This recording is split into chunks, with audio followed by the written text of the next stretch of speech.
ರಾಜಧಾನಿ ಬೆಂಗಳೂರಲ್ಲಿ ಮತ್ತೊಂದು ಲವ್ ಜಿಹಾದ್ ಕೇಸ್ನ ಆರೋಪ ಕೇಳಿಬಂದಿದೆ.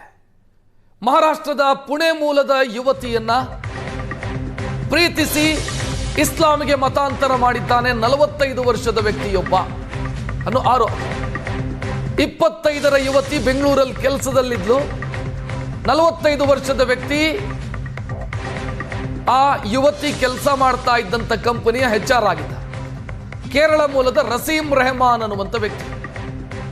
ಈತ ಈ ಯುವತಿಯನ್ನ 25 ವರ್ಷದ ಮಹಾರಾಷ್ಟ್ರ ಮೂಲದ ಯುವತಿಯನ್ನ ಬ್ರೈನ್ ವಾಶ್ ಮಾಡಿದ್ದಾನೆ. ನೋಡ್ತಾ ಇದ್ದೀರಿ, ಮೊದಲು ಆ ಯುವತಿ ಹೆಂಗಿದ್ಲು, ನಂತರ ಏನಾದ್ಲು, ಬುರ್ಕಾ ಹಾಕೊಂಡಿರುವಂಥ ಫೋಟೋವನ್ನು ನೀವು ನೋಡ್ತಾ ಇದ್ದೀರಿ.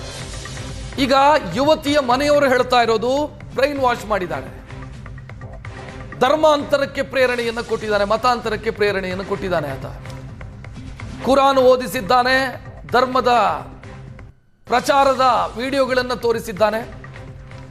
ದೇಶಭ್ರಷ್ಟ ಜಾಕೀರ್ ನಾಯ್ಕನ ವಿಡಿಯೋಗಳನ್ನು ಆಕೆ ನೋಡ್ತಾ ಇದ್ಲು.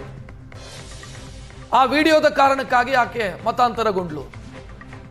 ಈತನಿಗೆ 45 ವರ್ಷ, ಆಲ್ರೆಡಿ ಮದುವೆಯಾಗಿದೆ. ಆತನನ್ನು ಮದುವೆ ಆಗಿದ್ದಾಳೆ ನಮ್ಮ ಹುಡುಗಿ ಅಂತ ಆ ಹುಡುಗಿಯ ಮನೆಯವರು ಆರೋಪಿಸ್ತಾ ಇರೋದು. 2023ರಲ್ಲಿ ಪುಣೆಯಿಂದ ಬೆಂಗಳೂರಿಗೆ ಕೆಲಸಕ್ಕೆ ಅಂತ ಬಂದವಳು ಈ ಯುವತಿ. ಖಾಸಗಿ ಕಂಪನಿಯಲ್ಲಿ ಕೆಲಸ ಮಾಡೋ ವೇಳೆ ರಸೀಮ್ನ ಪರಿಚಯ ಆಗಿದೆ. ರಸೀಮಲ್ಲಿ HR ಆಗಿದ್ದಂತೆ.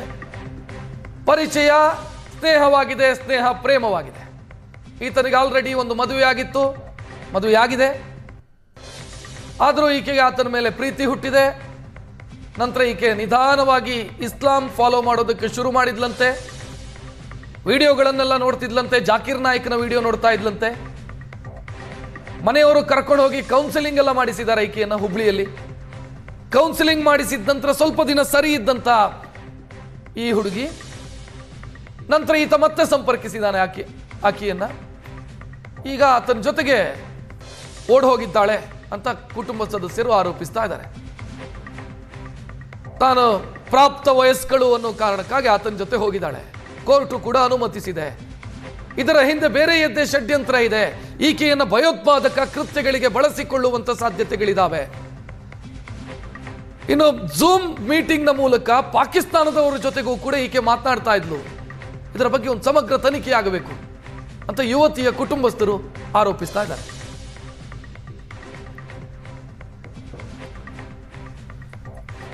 ದೇಶದಿಂದ ಓಡಿ ಹೋಗಿ ಮಲೇಷಿಯಾದಲ್ಲಿರುವಂತ ಜಾಕೀರ್ ನಾಯ್ಕನ ಪುಸ್ತಕವನ್ನು ಓದ್ತಿದ್ಲಂತೆ ಈಕೆ, ಮತ್ತು ಅದನ್ನು ಓದುವಂತೆ ಪ್ರೇರೇಪಣೆ ಕೊಡ್ತಿದ್ದಂತೆ ಈ ರಸೀಂ ರೆಹಮಾನ್. ಬೆಂಗಳೂರಲ್ಲಿದ್ದಾಗ ಲಿವಿಂಗ್ ಟುಗೆದರ್ ಅಲ್ಲಿದ್ರು ಇಬ್ರು. ಆಗ ಈತ ಆಕೆಗೆ ನಮಾಜ್ ಮಾಡೋದಕ್ಕೆ ಒತ್ತಾಯ ಮಾಡಿದ್ದಾನೆ. ದಿನಕ್ಕೆ 5 ಬಾರಿ ನಮಾಜ್ ಮಾಡು, ಇಸ್ಲಾಂ ಫಾಲೋ ಮಾಡು ಅಂತೆಲ್ಲ ಹೇಳಿದ್ದಾನೆ. ಮನೆಯವರಿಗೆ ಗೊತ್ತಾಗಿದೆ ಇದೆಲ್ಲ ವಿಚಾರ. ಕೊನೆಗೆ ಆಕೆಯನ್ನು ಕರ್ಕೊಂಡು ಹೋಗಿ ಎಲ್ಲ ಕೌನ್ಸಿಲಿಂಗ್ ಎಲ್ಲ ಮಾಡಿಸಿದ್ದಾರೆ. ಕೌನ್ಸಿಲಿಂಗ್ ಮಾಡಿ ಸ್ವಲ್ಪ ದಿನ ಸರಿ ಇದ್ದಂತ ಈ ಯುವತಿ ನಂತರ ಮತ್ತೆ ಆತನ ಸಂಪರ್ಕವನ್ನು ಪಡೆದು,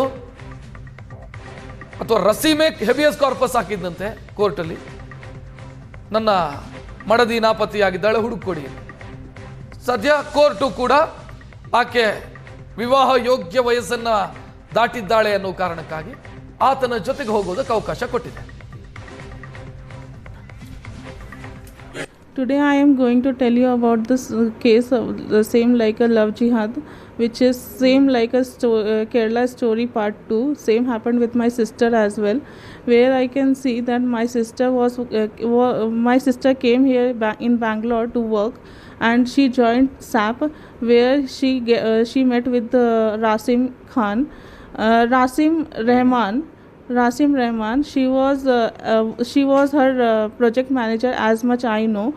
So they get friendship from Instagram, where he started influencing about Islam, and he was started showing negative things about the Hinduism, and trying to do brainwash of her. Today I am going.